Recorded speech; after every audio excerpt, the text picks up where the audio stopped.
Yo, how's it going, man? I'll grab that link in a second.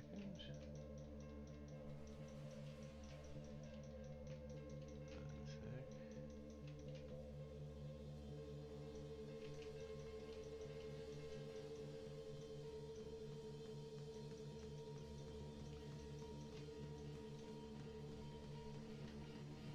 What's this?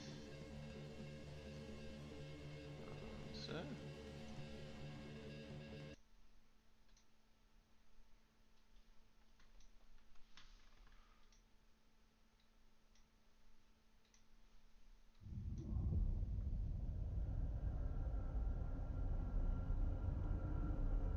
Sick. Looks cool already.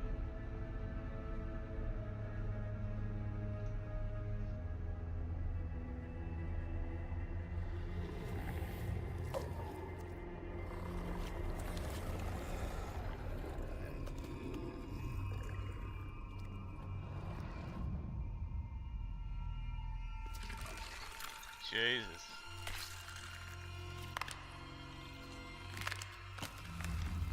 Focus. Shit. Awesome. What the fuck?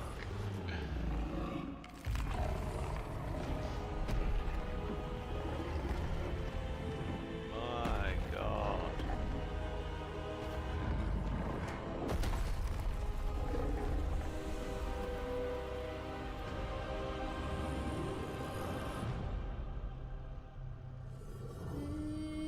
Shit. That's fucking cool.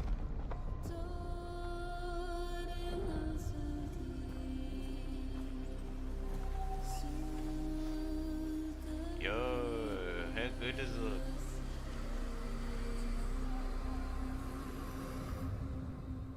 Do you hear it?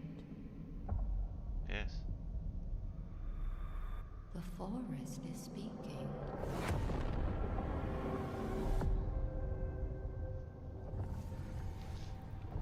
Hell yeah.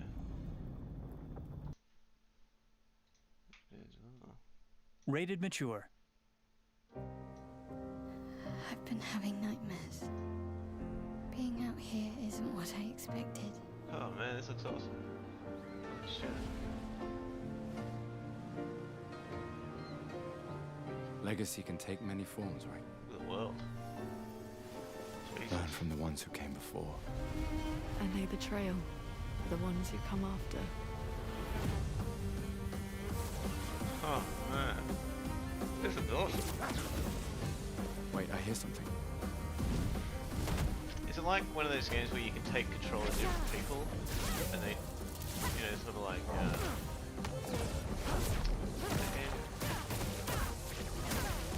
Get ready. one back in the day when,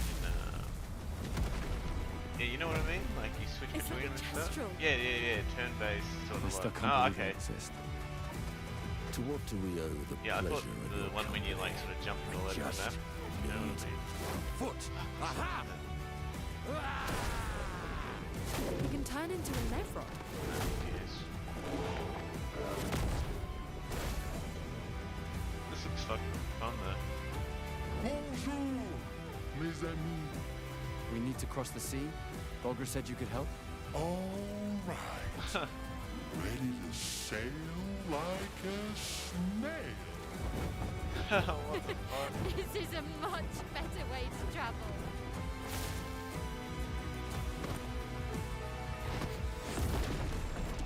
Shit.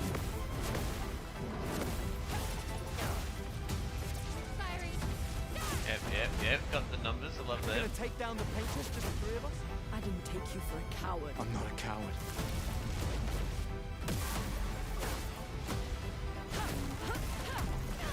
Shit, awesome.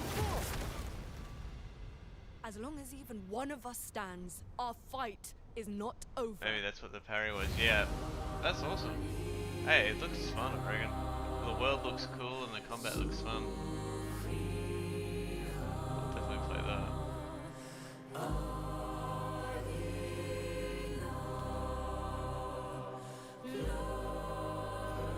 fucking sick. Yeah. Been to that. April? Yeah, that's not too bad. Not too bad, I can last. Use this.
Fuck off.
If you need some too, yeah.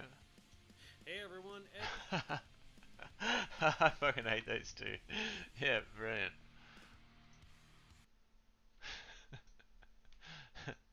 I fucking hate those two. as you all know, I enjoy debunking charlatans more than just about anything else, and today we have a Fucking 2 weeds. for 1. We will be looking at Brett and Eric Weinstein, the self-appointed leaders Such of a the intellectual dark web. yeah. I've never debunked brothers before, so let's have some fun with it. Again, in Let's have case some you've fun never with heard it. the term before, these guys are prominent members of the so-called intellectual dark web, the term actually having been coined by Eric himself. The group of people I'm increasingly hanging out with is the intellectual dark Oh web, which god, is what a word- wanker. The dark web, of course, being the place where people hire hitmen and watch kiddie porn, so it's not really the most sparkling connotation. But the deeper down the rabbit hole you go with these two, the seedier and more repulsive they seem, so it is quite fitting. Now, if you've seen some of my recent debunks on Terrence Howard, you've heard me talk about Eric a bit already. Well, there's a lot more to discuss here today, including a special guest to help me debunk his theory of geometric unity. But let's start with younger brother Brett, and then pivot to big boy Eric after that. Brett has a doctorate in evolutionary biology and taught at Evergreen State College for 15 years. He was catapulted to prominence in 2017 due to an incident on campus. Here's the popular version of the story. A protest had been held every year called Day of Absence, where minority students and faculty stayed off campus to make a statement about racial issues. In 2017, it was requested that white students and faculty leave campus instead for that year's Day of Absence. Brett vocally protested this idea, saying that you can't force people off campus just for being white. As a result, liberal SJW students threatened Brett with baseball bats, the media erupted with a story about reverse racism, and Brett became a hero overnight by standing up for marginalized white people everywhere. Of course, the reality is totally different. The Day of Absence had always been a voluntary activity where all students could attend workshops and discussions of their choosing, and this year was no different. It was simply that the locations of these discussions had changed, with the off-campus site only able to accommodate 200 people, making it obvious that it was not expected for all white students to attend, nor had all of the minority students participated in the past. None of it had ever been school-sanctioned, nobody was coercing white people off campus or making them feel unwelcome, and nobody threatened Brett with baseball bats. Brett totally exaggerated these events in his own correspondence, distorted the context surrounding those who were protesting a full 6 weeks after the Day of Absence regarding separate campus events, and instead went on Fox News with Tucker Carlson to play the victim in a story that reeks of the exact same vibe as the war on Christmas. This year, student activists demanded that all white people leave campus or else. Oh my gosh, this is like something out of another country. Because of the Fox piece, enraged neo-Nazi group Atomwaffen descended onto the campus, repeatedly driving by and shooting guns into the air, sending in bomb threats, and as a result, the school's graduation had to be moved off-site due to safety concerns. Brett sued the school for $3.8 million, settled for $500,000 and his resignation, and promptly began his career as a podcaster and darling of the right. I'm troubled by what this implies about the current state of the left. What, you think? What, you think? What, you think? Where else have we seen this story before? Yes, Jordan Peterson, frustrated academic taking a Of stand course, against JP, PC mate. culture, cartoonishly fabricating the implications of Bill C-16 to manufacture some kind of authoritarianism to rage against, leveraging the blowback and riding the conservative news cycle to launch himself towards a lucrative commentating career, hiding behind a false flag of free speech absolutism. It's all here, beat for beat. Brett, like Jordan, played the reluctant martyr and victim of nasty liberal academia, knowing full well that he was distorting the facts, putting students and faculty in real physical danger, many of whom were targeted with harassment and death threats from white nationalists, and he did it all anyway. He allowed Tucker to state that white people were being forced off campus, which was a lie. Did you want me to like turn mine down or off for you at all? He pretended I don't wanna protests fuck were up all about your a leaked listening, that's all. email of his, rather than about the treatment of 2 black students by campus police and other social issues, which was a lie. And he Oh, kept it's alright, cool. amplifying these Well, if you lies need it on loud or Twitter anything, well let me know. after the interview. Thus begins the story of Brett Weinstein, a demagogue from the start, stoking the fires of anti-woke conservative hatred for personal gain with no remorse whatsoever. Now on to the actual science denial, since that's the real focus here. During and shortly following his departure from academia, Brett gained notoriety through a series of appearances on, where the hell else, Joe Rogan's podcast. Having his web Of presence course. sufficiently amplified by these appearances enabled him to monetize something of his own. So Brett began dishing out consistently garbage conspiratorial takes about everything under the sun on his own Dark Horse podcast that he hosts with his wife Heather Haying, who also taught biology at Evergreen. Much of their rhetoric capitalizes on a perceived intellectualization of baseless anti-establishment talking points, which we will highlight where relevant. So what are the main topics he needs to be exposed for? Here's what's on the menu for the Brett half of the video. First up, Brett's attempt at revolutionizing all of medical science. According to Brett, and also his brother Eric, Brett had an astounding insight about telomeres that was stolen from him to win a Nobel Prize. To get some context, let's first briefly discuss what telomeres are. Telomeres Yeah, are I sections know. of DNA that cap every chromosome in almost all Like, animal species. oh, The he's the evolutionary I impetus fucking for can't this is stand that him. every time DNA gets replicated prior Another to guy thinks subdivision, he's like because smarter of the way than he that is. replicative enzymes Thinks he's anneal like to the Einstein template level strand, or some the shit. last few bases can't be read. So the new complementary strand is necessarily a few dozen nucleotides shorter than the template strand. This poses an obvious problem because as incredibly long as chromosomes are, with many millions of base pairs, He's very thousands smug. of cycles of replication and cell division would eventually result in important genetic information being lost, and therefore new cells that can't survive. Evolution stumbled upon a solution in the form of telomeres, which are around 5 to 15,000 base pairs long. The purpose of them is simply to act as long stretches of repetitive non-coding DNA at the ends of each chromosome, so that nothing bad happens as the tips are continually eroded during replication, and an enzyme called telomerase, when expressed, is constantly at work adding more nucleotides to the ends of each strand to keep the telomeres intact as long as possible. If the telomeres are lost completely, further replication can begin to erode actual coding DNA. All kinds of problems occur, and this is called senescence.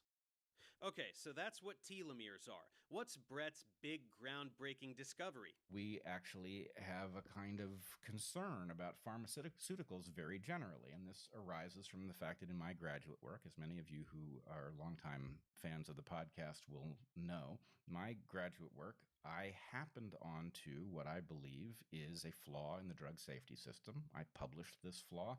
And the flaw basically amounts to the mice that are often used for things like drug safety testing and other experiments having been accidentally evolutionarily modified by the breeding protocol that is used to produce them, so that their telomeres, which are these repetitive sequences at the ends of chromosomes, have been elongated tremendously, and this has potentially very large impacts.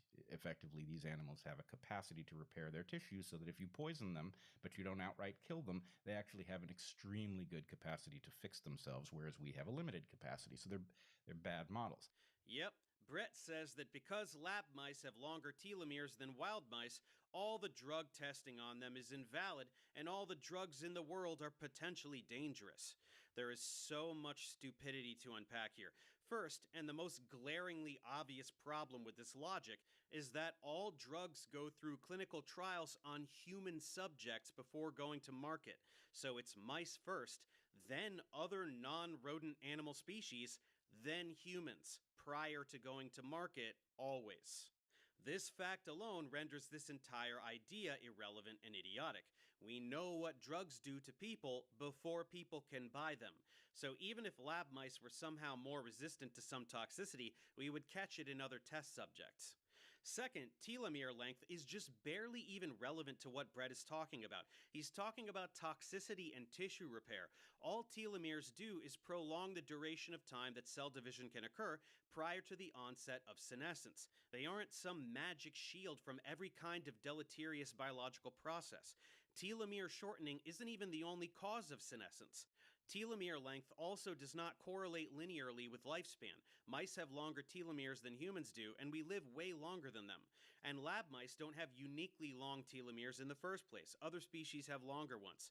But most importantly, as any biologist knows, tissue degradation occurs via so many different mechanisms, given that there are so many types of tissues, from neural tissue to muscular tissue and so forth, all of this having indeed very little to do with telomeres.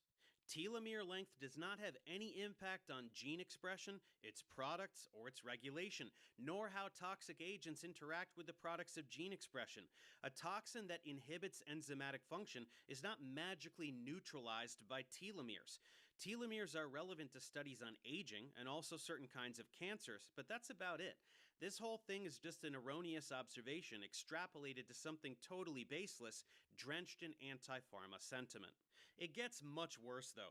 Brett pretends that this absolute nothing burger of a scientific claim was so astonishing that it was suppressed by the establishment and then subsequently stolen by a prominent researcher who used it to earn her Nobel Prize. Brett likes to retain a facade of humility whenever possible, so he needs his big brother to take the reins with this accusation, as well as generally painting Brett as some kind of mythical hero genius, and Eric does not disappoint. In Brett's case, you probably know him, if you know him at all, as the heroic professor who stood up against what can only be described, and I swear I'm not making this up, as a Maoist insurrection at an American college in the Pacific Northwest, the Evergreen State College. Yes, he swears he's not making up the dumb thing he made up. A Maoist insurrection. Maoism, of course, being a form of communism marked by armed insurgency. The students at Evergreen were total Maoists, with the way they had to hide in their dorms from actually armed neo-Nazis that Brett invited to their campus with his Tucker Carlson appearance. Good God, what a pretentious douchebag. Part of it, what happened is that you are now distorting the history of science. You have a place in the history This of is science amazing. that you are not taking up, you are not advocating for. There's something that you don't like about this. Well, that's laughable. Brett has published 2 papers. He's contributed essentially nothing to the field of biology. He was a teacher. But this is Eric's favorite story to tell, about his brother and himself, the revolutionary geniuses who got unfairly swept under the rug. I know that it happened, and I know that it got buried. Yep. And I know that it's part of what I'm calling the distributed idea suppression complex, because, quite frankly, you were not the only person who was a part of this story. Gee, can you guess who else Eric is referring to? These two are absolutely shameless. Speaking of which, here comes the shameless accusation. For context, Carol Greider is a molecular biologist who discovered telomerase as a grad student in the 80s and in general pioneered much of the early research on telomeres. Carol, we are stunned to find that our paper was turned away without review from Nature. Without review. Without review. We need your help. Can I send you the paper and have you look at it? And she says yes. And I send her the paper.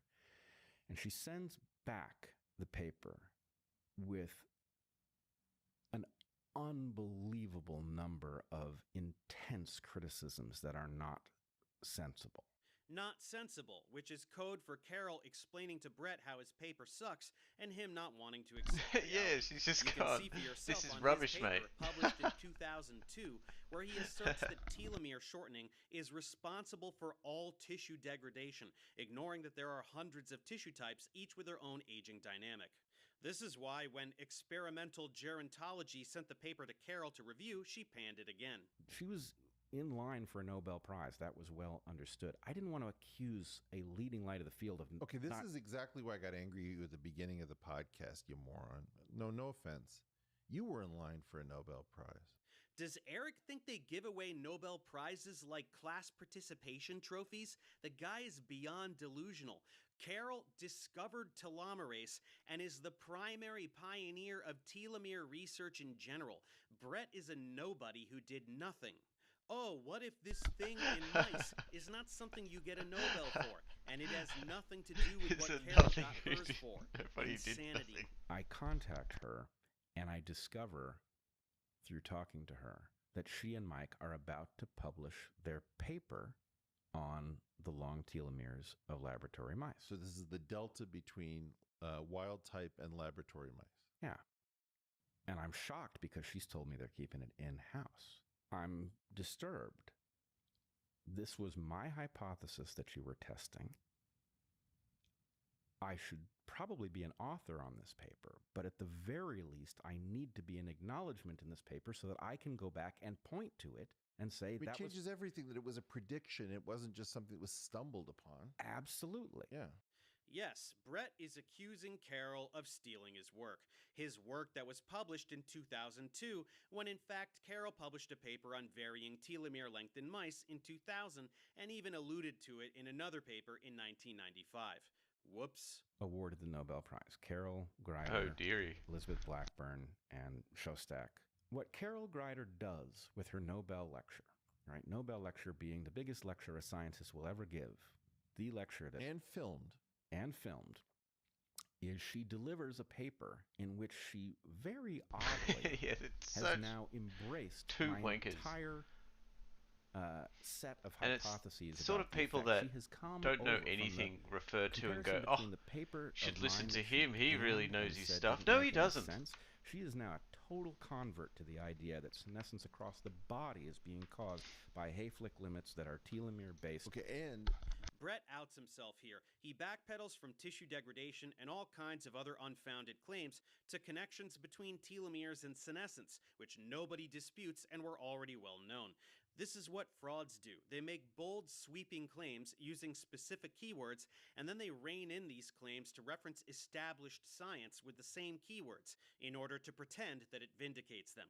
The Electric Universe grifters use this playbook when they make up bullshit about electricity powering the galaxy and then point at Birkeland currents as though they substantiate any of the bullshit they spew. As anyone can plainly see, this narrative attracts the people that it attracts because of the anti-establishment sentiment. These podcast episodes are littered with comments from people praising Brett for his unparalleled brilliance just because he says a bunch of words they don't understand. It's ridiculous. Do they look for interviews with actual accomplished scientists and dish out the same type of praise? Were they dropping praise on Carol Greider when she got the Nobel? Of course not. They have no interest in following scientific research, and they have no idea what Brett is saying when he references scientific concepts. The allure is not any kind of alleged scientific achievement. It's the story of the underdog, the one who got screwed over by the system, and the corrupt bureaucracies behind it all. That's why people are here, and that's the only story the Weinsteins know how to tell. This tale continues for Brett, as it did for most of the science-denying charlatans who are popular today, with the onset of the COVID pandemic. There are three primary narratives he pushed relentlessly in this realm. The first was a cartoonish level of confidence in the lab leak hypothesis with absolutely zero evidence. The second was being one of the main players in pushing ivermectin as some kind of preventive measure for COVID, again with zero basis. And the third was jumping on the bandwagon of fabricating millions of deaths from COVID vaccines. Let's take these one at a time. Since the emergence of the novel coronavirus from China in 2019, plenty of conspiracy theories have circulated as to its origin, contradicting the widely proposed zoonotic origin, meaning arising naturally in animal populations. In this case, bats, and developing virulence in humans through natural evolutionary processes, likely after passing through some intermediate species such as pangolins. The more outlandish of these ideas involved the notion that China deliberately created SARS coronavirus 2 as a bioweapon and released it on the world intentionally, something that has been quite thoroughly refuted via genomic analysis, which would require a whole video unto itself to explain. Far less conspiratorial was the notion that the virus accidentally leaked from a lab in Wuhan. As early as June 2020, Brett was on the record saying he was 90% sure this was the case. And that theory was demonized at first, that, oh, it can't, come on, that's conspiracy thinking, that it would start it in the lab. But it certainly is a 50-50, would you say that? Oh, it's far more likely than that. As a matter of fact, Right. I said, I think in June that the Yeah, I chances know, I that it can't came stand from this the guy. lab What's his look to name? me to be about 90%. This is Bill already Maher or ridiculous. something, isn't it? 90% sure based Fucking on what? I A hate hunch? him. His spidey sense? He offers absolutely nothing Yeah, to substantiate fucking this, loser. but it gets so much worse. As time Gives passed, off he proper, began to like, reject any data just like regarding creepy zoonotic vibes as well. origin as a conspiracy from the virology Looks like a sleazy community. prick. When any such papers were released, he would pretend they were government lies sent to squash the lab leak truth while people were distracted by the war in Ukraine. In conversation with Joe Rogan, he has said even crazier things, like that pandemics emerging from nature are nothing to worry about. Fatality during the Spanish flu of a century ago was due to overprescription of aspirin. He thinks polio is actually due to pesticides, and implies that most viruses are lab leaks, claiming that monkeypox shows signs of gain-of-function research. He is just completely off his rocker. There was a enthusiasm for prescribing aspirin for people who came in with flu symptoms, and they were prescribed aspirin in doses that are now known to be deadly. Is something like an epidemic of polio that's not really an epidemic of polio. You have an epidemic of gypsy moths that are being sprayed for with these toxic pesticides. What the fuck do you know, It's mate? a crazy, crazy story.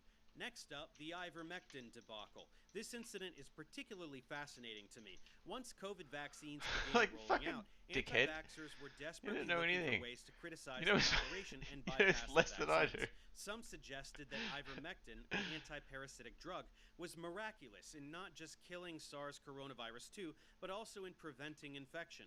There is no clinical basis for this assertion, but the most hilarious aspect of this story is that it was adopted by those eager to denigrate the pharmaceutical industry for rolling out what they baselessly decided were ineffective or even harmful vaccines, meant only to make money, when ivermectin is itself a pharmaceutical drug developed initially by Merck, one of the largest pharmaceutical companies in the world. So there was not even any consistency to the narrative. Those pushing ivermectin wanted to stick it to the pharmaceutical industry by boycotting their vaccines and throwing their money at a random pharmaceutical drug.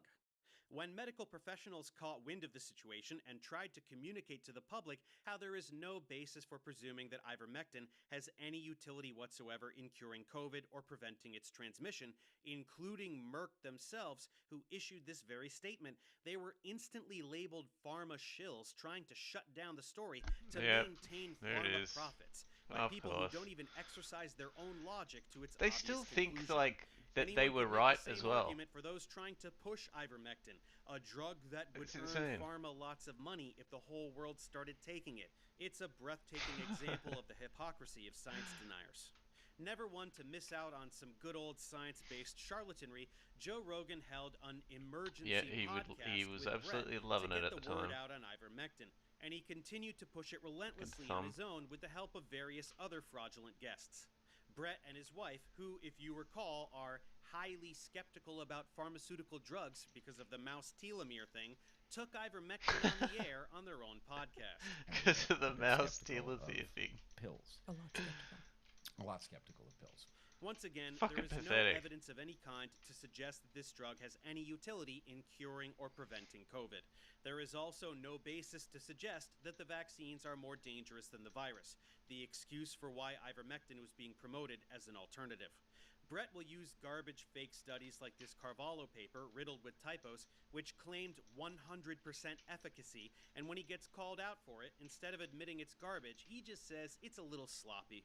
There was another large study which had to be retracted due to plagiarism and problems with the raw data. The same can be said for any other such papers, which again would require a video unto itself to elucidate, but I'll link to some resources in the description. He also still promotes a website called ivmmeta.com, which pretends to have a meta-analysis of ivermectin studies that shows it is overwhelmingly effective. In reality, it did things like multiplying together the p-values of every study, including fraudulent studies, cherry-picking endpoints, and so forth. And of course, a meta-analysis of garbage papers will provide garbage insight. It's as simple as that. Bad studies do not suddenly become sound when placed next to a bunch of other bad studies. The plural of garbage is not evidence. In general, Brett's narrative had long been, why aren't they running trials on this? And once large clinical trials were being done on ivermectin, proving that it isn't effective, he just came up with conspiratorial reasons to dismiss every single one of them. But dodging and lying about clinical data aside, the things Brett says to justify his position from the standpoint of biology are just laughably stupid. On his podcast, he says this. The fact that the drug in question, ivermectin, comes from soil bacteria, it's not a completely synthetic molecule, means that it is likely to be similar to things that one's ancestors have encountered before, and there's therefore a good chance that the body has a reasonably elegant way of dealing with it rather than using some mechanism that's not so great. Brett is clearly just taking advantage of negative connotations among the public surrounding the word synthetic. Whether a drug is synthetic or naturally occurring is totally meaningless. Soil bacteria produce toxins that can kill thousands of humans per milligram. Anthrax, the Clostridium tetani toxin, which causes tetanus, or the Clostridium botulinum toxin, which is the single most toxic compound known to mankind. Only the science-illiterate sector of the public thinks that natural equals good and synthetic equals bad. Any scientist knows better, but Brett isn't a scientist, and he's deliberately manipulating the public, so this is what he goes with. That a molecule never existed until humans made it does not tell us anything about toxicity, and naturally occurring compounds can be made synthetically, and they are indistinguishable. In the end, this is all just clickbait for anti-vaxxers, which exacerbates Yeah, vaccine exactly. hesitancy, which in turn gets people killed. Lots of people who listened to Brett avoided getting vaccinated and died of COVID. This includes one very public case of a guy named Leslie Lawrenson, who was extremely vocal about avoiding the vaccine, repeatedly citing Brett's content as the basis for his reasoning. But undoubtedly, there were countless more. This is the point. Brett's combination of incompetence and confidence results in measurable deaths. It could be considered criminal behavior. Yeah, he should is be not fucking just arrested. responsible for the deaths that can be directly attributed to his rhetoric, but for so many others that resulted from new strains that were able to emerge because of the enormous host pool available to the novel coronavirus due to having access to so many unvaccinated people. This alone makes Brett a garbage person. Why do so many people fall for these lies? It's about the way they're Garbage packaged. person. He knows how to dish out the conspiratorial overtones people are looking for while simultaneously shielding himself from all reasonable criticism. He can't argue with the fact that all research on ivermectin shows no efficacy on COVID, so clinical trials must have been fake. Something is engineering the appearance of X, Y, and Z. In other words, there's a price point. If you want something to be a fact, ivermectin doesn't work. You want that to be a fact? That's going to cost you. It can be a fact, but it's going to cost you. Ivermectin was suppressed so Pfizer could make money. By not doing the relevant large-scale clinical studies on ivermectin, and thus it not being approved by the FDA for use in COVID, that opens the door for EUAs, for emergency use authorization, for the vaccines that we are now all living with and among. There is zero epistemological consistency to any of this. When Brett wants to pretend his conjecture is supported by data, he references any study he wants and distorts it to pretend it supports the thing he says, as well as any bogus pseudo-study. Or, when published data clearly contradicts what he has said, he invents threads of corruption to pretend the data is invalid. He just sculpts reality to be whatever he wants it to be in order for him to always be right, and the medical establishment always wrong. All he has to do is say government bad or pharma bad, and those who are susceptible to this rhetoric will swallow any ludicrous accusation he makes. Like that the government mandated COVID vaccines for the military in order to murder them, weed out free thinkers, and reduce military readiness, possibly having Jesus been paid off Christ. by China to do so. Yes, he actually said this. Were interested in degrading military readiness, then the mandates might persist in the military while they are withdrawn in advance of midterm elections or something like that in the civilian population. He has also claimed that the vaccines were a net negative for everyone and had zero efficacy, despite saving millions of lives. He claims the vaccines themselves created most of the COVID variants, something which doesn't even mean anything mechanistically, and of course the fabrication of all the deaths. He's brought this up on Rogan, and more recently with Tucker Carlson, he discusses the estimate by Dennis Rancourt, a full-on virus denier, of 17 million dead worldwide from the vaccine, and refers to it as careful analysis. I saw a credible estimate of something like 17 million deaths globally from this technology. So 17 million deaths from the COVID vax? well, when you scale up to billions, it's not hard to reach a number like that with a technology this dangerous. Unfortunately, so we're just going with that that's true. And the lie Okay. that they were excessively harmful Sure. and caused so many issues. We have gotten to a point where so many charlatans have repeated this lie over and over and over again that a huge proportion of the public are simply impenetrable. They absolutely can't be convinced that they were duped. These folks are very comfortable at saying totally false things into a camera. It doesn't cause them to think twice or sweat or anything. There were not substantially more adverse reactions to COVID vaccines, proportionally speaking, than any other vaccine that was ever this widely distributed. Nearly all of these claims of cardiac events and deaths were completely fabricated. But because of the relentless repetition from hucksters cashing in on the paranoia, it has become reality for millions of people, and rehabilitating the public on this issue is going to take decades. Let's hit one more talking point for Brett, which is without a doubt the most ridiculous of them all. As of late, Brett has gone on the record supporting HIV denialism. He thinks that AIDS is not caused by a virus. It's hard to decide whether this is more idiotic than it is downright offensive or vice versa, but let's hear his justification. Was that actually the argument against HIV being causal was a lot higher quality than I had understood, right? That it being a real virus, a fellow traveler of a disease that was chemically triggered, that is at least a highly plausible hypothesis. And with Anthony Fauci playing his role, that was inconvenient for what he was trying to accomplish. He's also ignoring a very important factor in AIDS, which is party drugs. That is the competing hypothesis. And for those who think that this is a preposterous allegation, you should look at this evidence. The evidence is surprisingly compelling, and you know, if your mind resists that, realize I that bet Luc it's not. Montagnier, I bet who it's got a Nobel bollocks. Prize for the discovery of HIV, later in life became convinced that the thing for which he got the Nobel Prize was not nearly as important as he. I mean, he says that. That's right, party drugs, a thinly veiled reference towards the gay lifestyle. Great work, guys. By the way, Brett is constantly referencing Luc Montagnier, who got a Nobel simply for isolating HIV, and who subsequently became a full-fledged crank and a half, pushing bullshit like structured water, homeopathy, and other blatant pseudoscience. This is a fraud referencing another fraud to appear credible, nothing more. This AIDS denialism bullshit perfectly encapsulates the problem with Brett. Our understanding of HIV from the standpoint of virology is profound.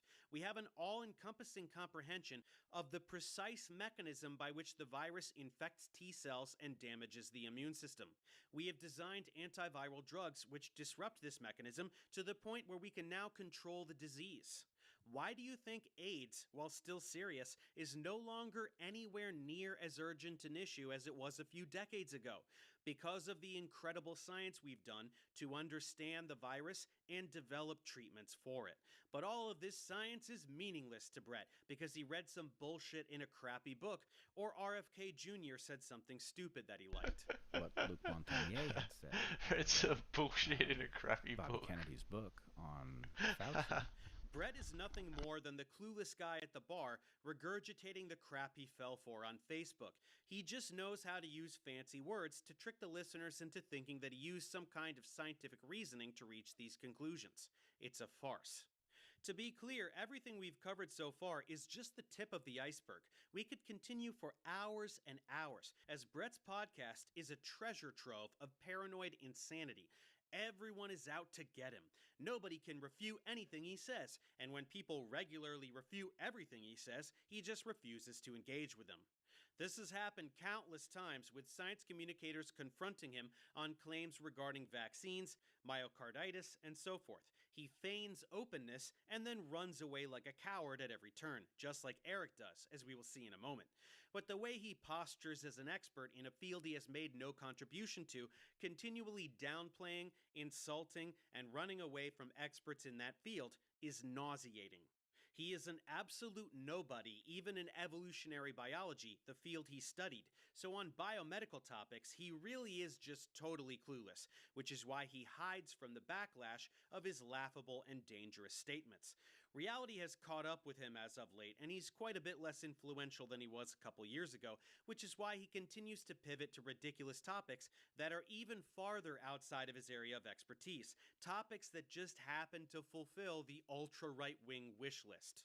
Here's a very recent interview, the obligatory wokeness rant, AI, UBI, Fauci, parenting, the dangers of pornography. And what's this? The inversion of the magnetic poles and disaster scenarios? He's pretending to understand geophysics now?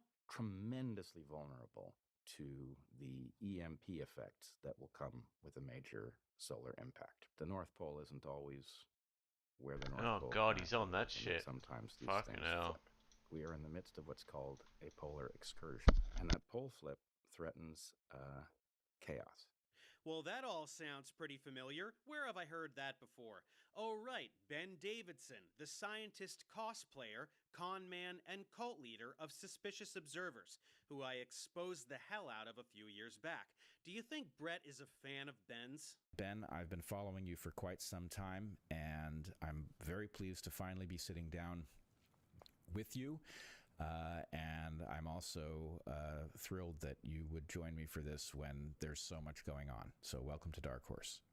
It would appear so. I wonder if Brett will make it out to Ben's apocalypse camp anytime soon. If you haven't seen me expose this clown, definitely give that video a watch, as it's some of my finest work.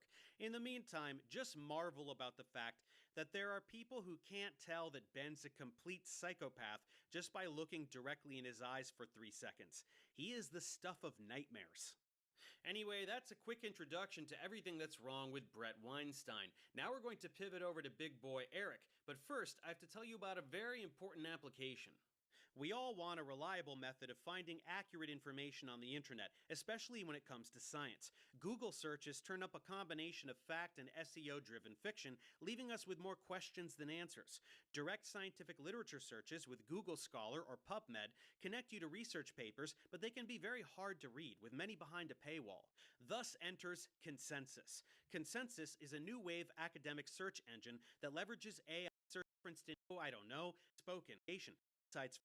The truly biome link, whether you're makes sandwich to free, and jumps rode the coattails of his little brother during Brett's rise to fame from the Evergreen incident, using it as an opportunity to shoehorn his face into the broader conversation, having his voice then amplified by, who the hell else, Joe Rogan.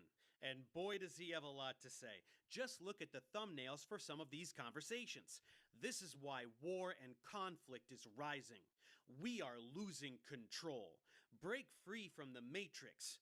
Eric is such a wise Renaissance man and elder statesman, isn't he?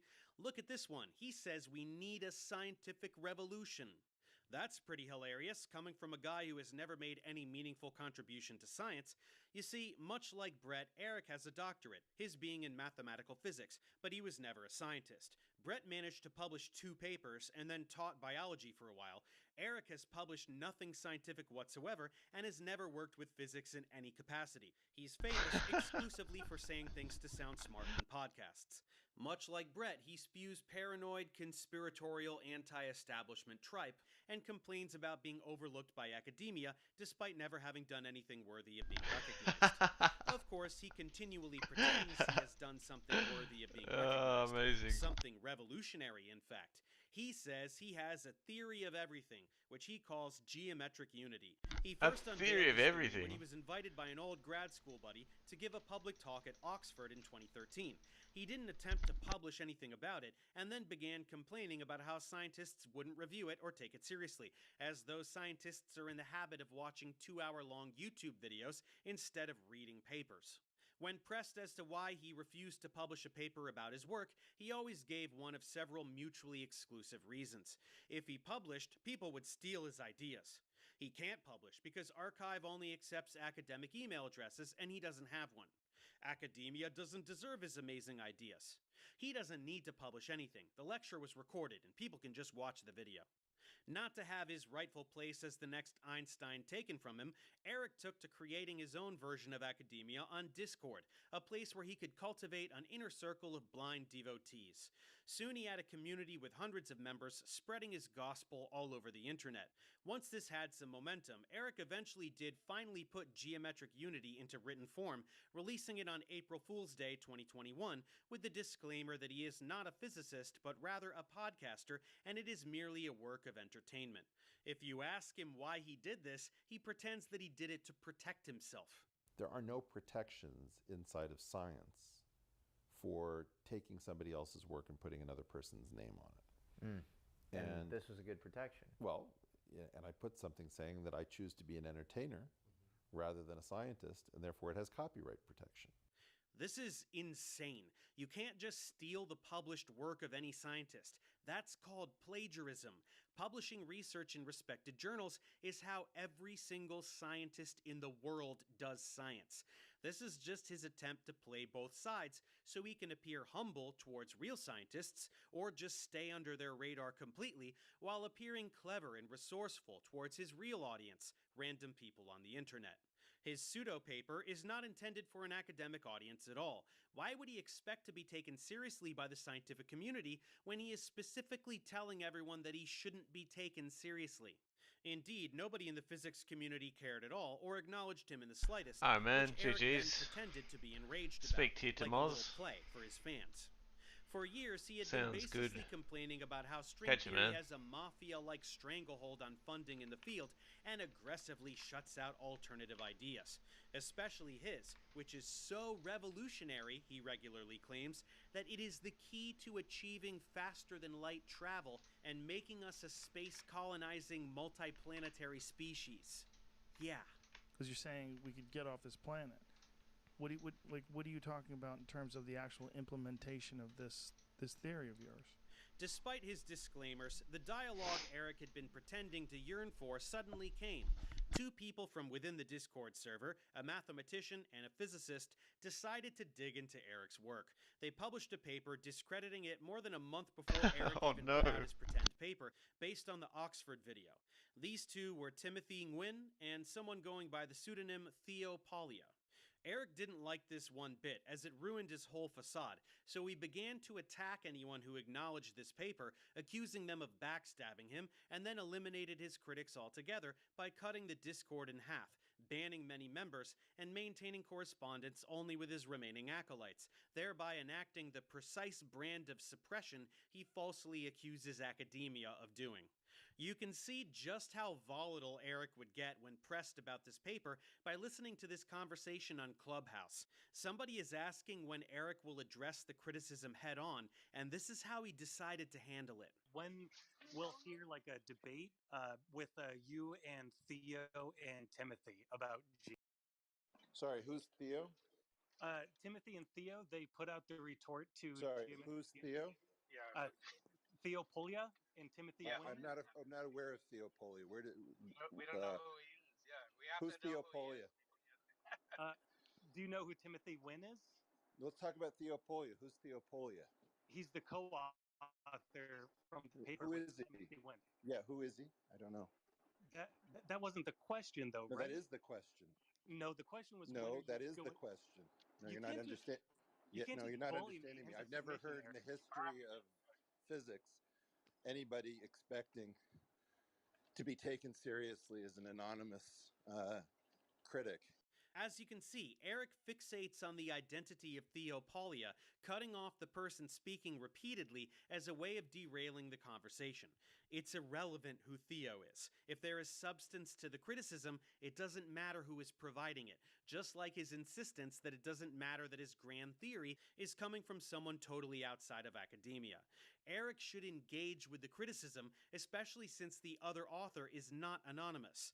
Tim Nguyen is a mathematician with a doctorate in gauge theory, the exact same field as Eric, and he is desperately hiding from this fact. Apart from flat out muting the person asking him about this paper, he pulls out every other excuse in the book to run away from it, from pretending it doesn't exist to making up stories about the authors being internet trolls who harassed his family and everything else imaginable.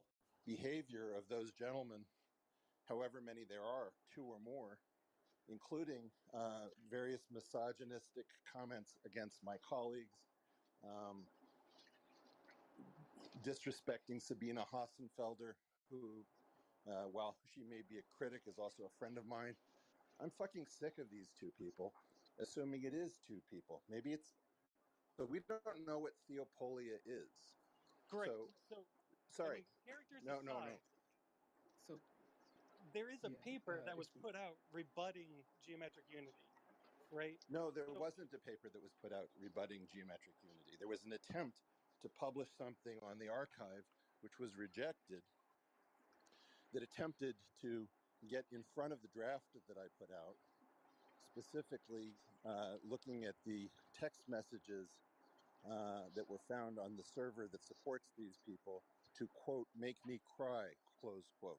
Talking about is a phenomenon where people are trying to exploit a situation in order to make a name for themselves, And you'll notice that many people from that Discord server are trying to get people like you to react to me to name these names. Well, no, because you're not. I'm going to mute you if you don't keep it up. All right, you're muted now. I think you're not understanding what I'm saying. And we don't allow people in general to go around making a name for themselves by being obnoxious, misogynistic, manipulative. It's fucking enough. You know, the archive meets 4chan. He calls them Archive meets 4chan, as though he isn't dealing with academics far more credentialed than himself. And when the caller tries again to speak up and point this out, Eric says he has to go walk his dog. May I jump real quick, please? Actually, I'm kind of irritated.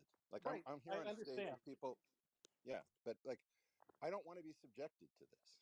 Okay, can I just say a couple of things really fast, though, please? Yeah, but I'm about to go walk my dog, so. The caller persists, continually saying it's about the math, and Eric just obfuscates every time.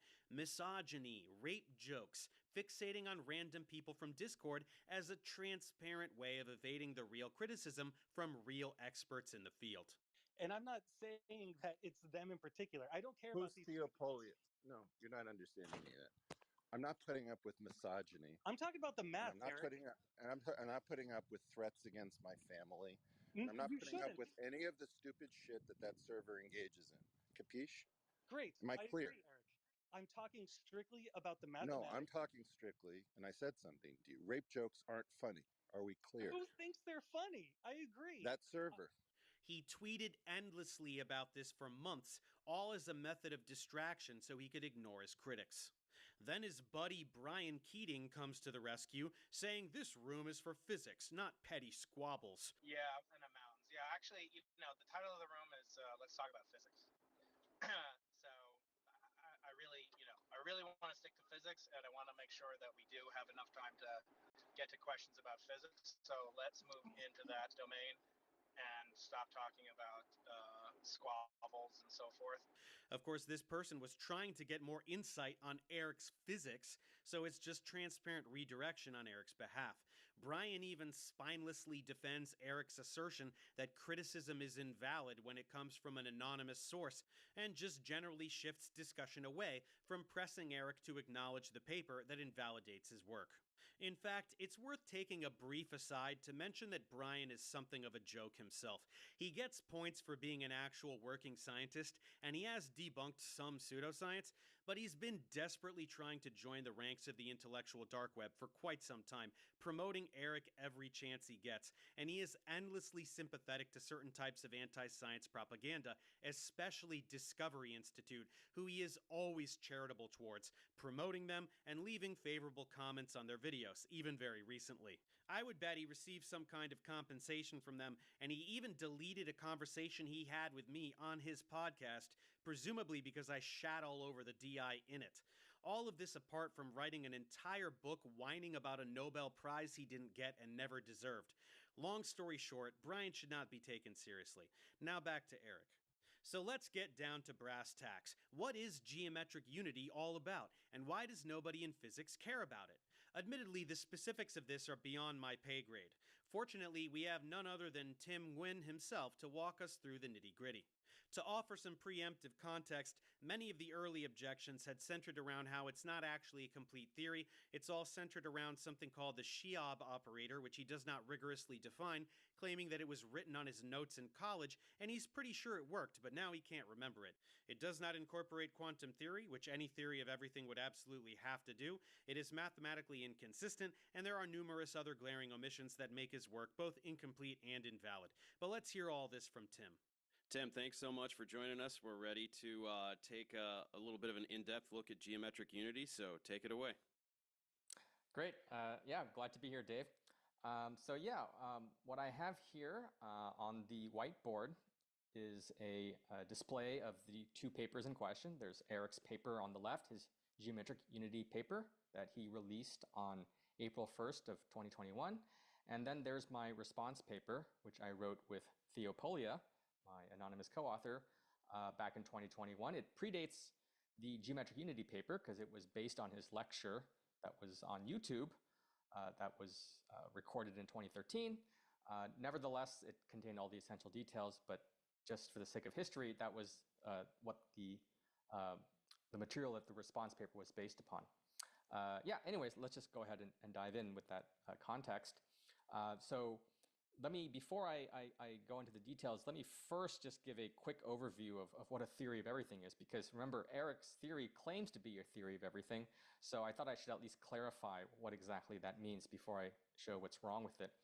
So very quick crash course here. So let's recall that in physics, we have 4 forces in nature. We have the electromagnetic force, the weak, the strong, and also gravity. So I've written these 4 forces over here. And what does it mean to be a theory of everything? Well, you want to be able to unify all these forces. And unfortunately, right now, that's not the case. Right now, we have a unification of the first 3, electromagnetism, weak, and strong. And those are unified in what's called the standard model. That's what's here on the left. And the standard model is quite intricate. It has all these particles, which you can see there on display. But famously, it doesn't include gravity. And so part of the problem is finding a model that would incorporate all 4. And the other piece of the puzzle is that you also have to include quantum theory. And that's also very difficult. The standard model is a quantum field theory, so we don't have a problem there. But unfortunately, we don't know how to combine gravitation with quantum theory. Gravity right now is described by Einstein's general relativity, which is the classical theory, but we don't know how to combine it with quantum theory. So we don't even have a satisfactory quantum theory of gravity. So solving that and combining it with the 3 other forces is going to be very difficult. But that's just to illustrate the challenge. Just to clarify for the viewer, right? When we're talking about combining these, like for example, electromagnetism and the weak force, right? They have electroweak, and then they predicted particles, and they went to the particle accelerator and found, what was it, the W and Z bosons and stuff. So it's not like just, oh, I think, it's not like a flight of fancy, right? We're talking about actual, real empirical science unifying these forces to get closer and closer to like earliest epochs of the universe, like that kind of thing, right? Yeah. I mean, of course, the standard model is one of these very well tested and validated models. Of course, it's not complete. There are still some mysteries. It doesn't include, dark matter and things like that. But it's been empirically validated. We're trying to extend what we have with these 3 to that last 4th one, basically. Yeah, that's right. I mean, so right now we have sort of 2 separate theories, or models, let's say, which is the standard model and Einstein's general relativity. And the standard model is already a quantum field theory, but general relativity is not. So that's sort of the lay of the land. Yeah. Yep. And maybe just one last ingredient, which is that the standard model is what's called a gauge theory. Gauge theory basically means there's a gauge group lurking in the background, and a gauge group is a symmetry group. And in physics, symmetry is very important. And it basically, in this case, describes how the internal states of particles have certain symmetries. And so that's just a very kind of important mathematical aspect of these theories. And that's why you have a gauge theory, because these particles have symmetries. And so, Eric and myself, we're both trained as mathematical gauge theorists. And so, this is how the gauge theory occurs in the physics, because the standard model is itself a gauge theory. Got it. Yep. Okay, well, let's go ahead and dive right in. We have, in my paper, stated 4 objections to Eric's theory. So Eric's theory claims to be a theory of everything, and it's also a gauge theory. So that's how it relates to the previous slide. But I'll just go ahead and quickly state what the objections are. The first objection, in some sense the most fatal, as it were, is that there is no Shiab operator. So in Eric's work, he introduces this Shiab operator, and Shiab is an acronym for ship in a bottle. And it's an operator that appears in his equations of motion. So in physics, we have equations of motions. Like in high school physics, you studied Newton's laws, and the second law is the statement that F equals ma. That's an equation of motion, right? And as you progress through physics, you have more and more sophisticated equations of motions. And this Shiab operator is the one that occurs in Eric's work. And the objection here is that, Eric claims that there is this Sheab operator, and I was able to show that the definition he tried to invoke to show that there exists doesn't hold. So basically, he can't construct this operator. If you can't construct the operator, then your equations of motion don't make any sense. And so basically, his whole theory collapses because he just doesn't even have this equation, right? It's just a magical thing that he's referencing right, exactly. that isn't actually real. Got it. That's right. Yeah, and if for those who want to go into more mathematical detail, I have this long 2-hour lecture on the Eigenbros podcast, which you can find on YouTube, where I go into pretty concrete detail. Yes, I'll definitely link to that. Yeah, I'll let everyone know. Yeah, and it's actually quite well. I made it concrete in that I explain the essential details of why this fails in terms of 2x2 matrices. So there's a simplification in terms of that. So if people can understand 2x2 matrices, then maybe they'll appreciate the lecture. Anyways, so that's that. Okay, so objection 2 is that there is a gauge anomaly. So when we quantize a theory, that is when we take a theory that's classical and try to convert it to a quantum theory, that's what quantizing means, we have to show that certain anomalies vanish. Okay, so that's just something you, typically want to show that these things called anomalies vanish. And in the case of a gauge anomaly, the reason you want the gauge anomaly to vanish is that if it doesn't, then you lose gauge invariance. The symmetry that I said was very important.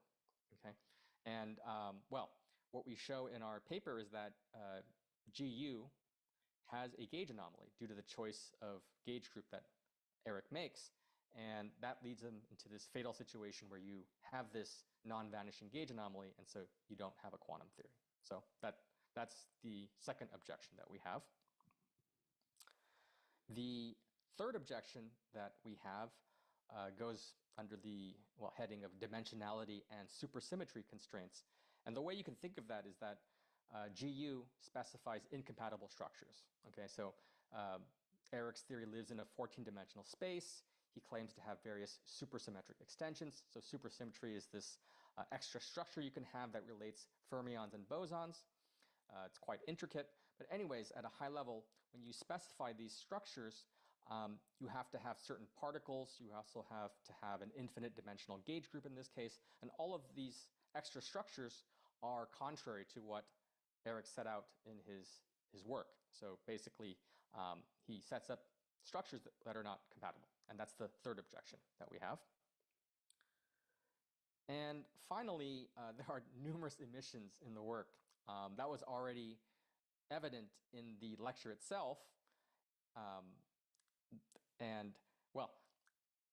The unfortunate thing is that in the write-up that he had, he makes it also very evident that there are lots of missing details. Here are just 2 representative quotes that you can find in his work, and I highlighted the parts where he blatantly admits that he doesn't have the notes anymore for the claims claims that he's made. I thought of it, but I forgot. But it totally worked. Trust me, bro. Yeah, exactly. So going around asking everyone to follow his work, but then finally, when asked to provide concrete details, he can't provide them. Right. So quite unfortunate. Okay, so that's the gist of our rebuttal for geometric unity. Awesome. Cool. So to summarize, would we say that it is doesn't qualify as a theory, or it does but is merely unsubstantive, or would we say it is flat out wrong, or all of the above? How would we, in a sentence, qualify this? Yeah, I mean, it's basically not even competent work, right? I mean, his GU paper is 69 pages. There are lots of constructions and mathematical fragments, but because there are so many missing details and because of the problems that I already elucidated, it's hard to see what value there really is. It's just a very incomplete work, to say the least. Perhaps we'll call it whimsy based on mathematical competence. Something like that. Exactly. Yeah. Very cool. Well, thank you for that. That is definitely an eye-opener. Well, there you have it. GU is junk. This is the primary lens with which we can view Eric Weinstein. He wants to be the next Einstein. Despite the similar last name, he isn't. But to him, it's enough to be perceived as such by the public. So what does he do? He avoids publishing anything for a decade to shield himself from criticism. He knew it would never pass peer review, so he simply attacks the concept of peer review every chance he gets. When he eventually does put something out after immense pressure and legitimate criticism is immediately provided, he ignores it, lashing out at anyone who mentions it, inventing elaborate narratives of harassment and unsavory behavior as though that would invalidate the math even if it were true. Eric knows his reputation can't rely on GU alone, so he frequently props himself up as an internet guru, making bullshit claims about having predicted important events and technologies. He wrote a short blog post in 2010 called Go Virtual, Young Man, which can be summarized as, "The internet is cool." He references this blog post to pretend he predicted any number of things, like cryptocurrency, without any basis whatsoever. He wrote